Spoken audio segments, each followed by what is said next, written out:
Seguimos con José Manuel Romano. Te voy a poner esta foto. Tú me vas a decir quién es. Por favor, señora Grecia Colmenares, nuestra productora estrella. Ella va a poner esta foto. Yo dije, mira, no, esta no es. Esta es. Se parece a sí. Kiko bastante. Ajá, pero mírala bien. Sí, fíjate, ese soy yo. Sí.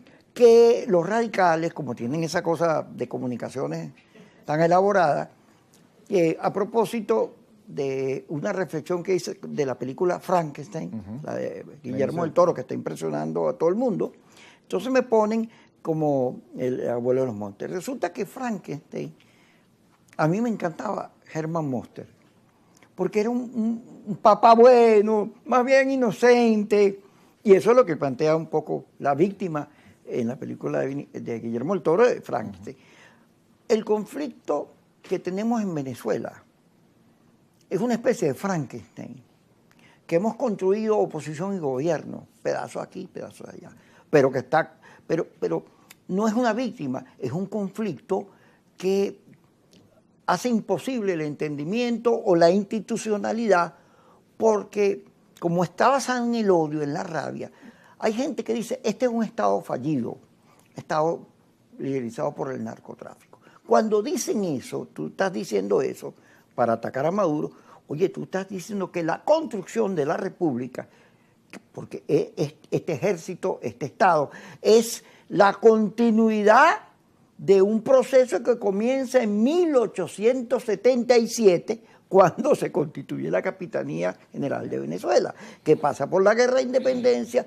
Páez es el constructor de la República, Guzmán Blanco y Gómez son los constructores del Estado, Pérez Jiménez el modernizador, y la democracia sociabilizó el capital petrolero. Pero eso es una construcción. Entonces, cuando tú dices Estado fallido, te llevas por medio de todo eso. Tu legislación, tu constitución, tu institucionalidad, todo por un odio, porque lo que estás diciendo no es verdad. ¿Cómo no es verdad que los venezolanos son todos locos, delincuentes, que el cartel de los soles domina la droga en el mundo, que el tren de Aragua es una cosa que inventaron para llevársela a Maduro para destruir la sociedad americana porque es un ejército de maleantes? Hay unas construcciones en la película esta que estamos viendo que son mentiras, pero están dichas a través de aparatos de comunicación muy fuertes que son capaces inclusive de impactar la sociedad americana. Kiko,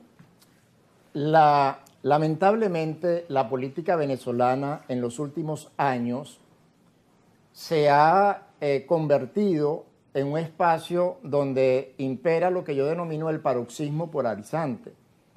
Ese paroxismo polarizante ha fracturado los niveles de convivencia de la sociedad venezolana, pero a su vez le está reportando beneficios de distintos modos a los dos sectores en pugna.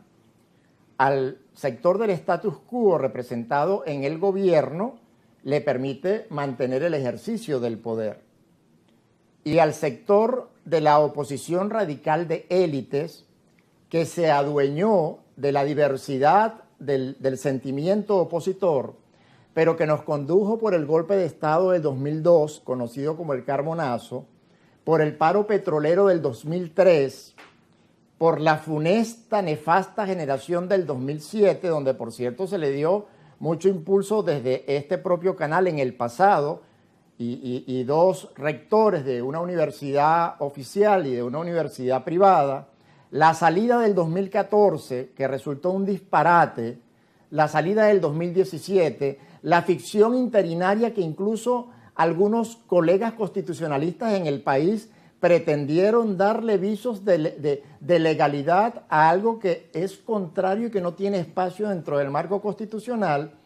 Y entonces rematamos con la situación en la que nos encontramos actualmente, con una señora que al parecer ha reconocido con el Premio Nobel de la Paz, pero que a su vez su mayor mérito, lo que más la ha destacado, es solicitar intervenciones militares extranjeras contra Venezuela, es solicitar el acoso contra Venezuela, es auspiciar la implementación de medidas coercitivas unilaterales contra Venezuela. Entonces, a ese sector de la oposición radical de élites que hoy continúa aprovechándose de los activos de la República, de los que viven todos ellos, porque tú los ves cómo pretenden dirigir la política nacional.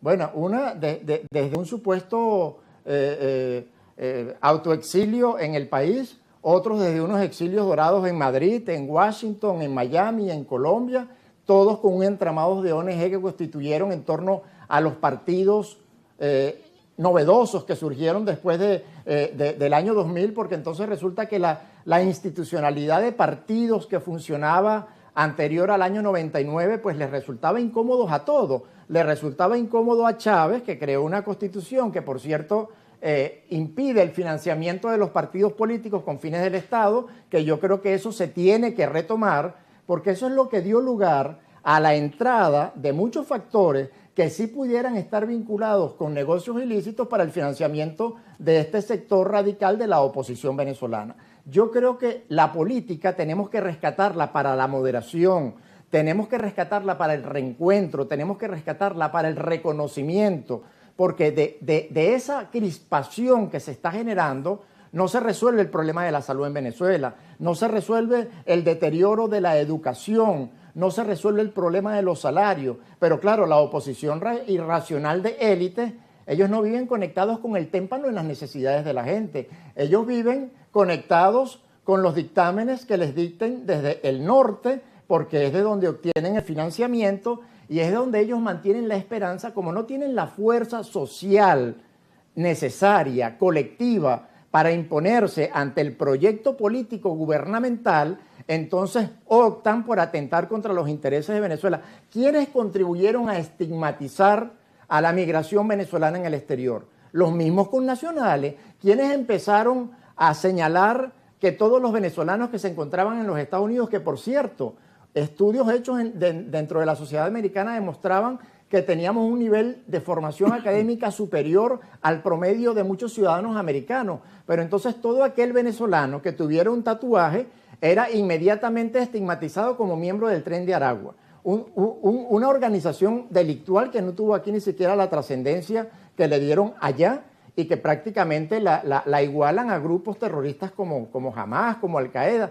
Como esa narrativa no dio resultado, porque la doña incluso auspició que fueran trasladados al CECOT, que es el centro de torturas del dictadorzuelo Bukele en El Salvador, que entonces ahora se ofrece como un modelo para los sistemas penitenciarios del mundo. Así está la contradicción dentro de esos sectores radicales de la derecha más rancia, nacional e internacional, y que nosotros estamos obligados a buscar espacios de diálogo. En la medida en que nosotros abonemos al discurso de la construcción de la política, esos extremos se van a ir debilitando. El gobierno se tiene que dedicar a hacer lo que no sabe hacer, que es gobernar, y empezamos a construir una verdadera alternativa de oposición al margen de todos estos dislates, de estos disparates que nos han costado muy caro, no solamente en pérdidas patrimoniales para la República. Yo, Kiko, soy un ciudadano que está comprometido en que todos aquellos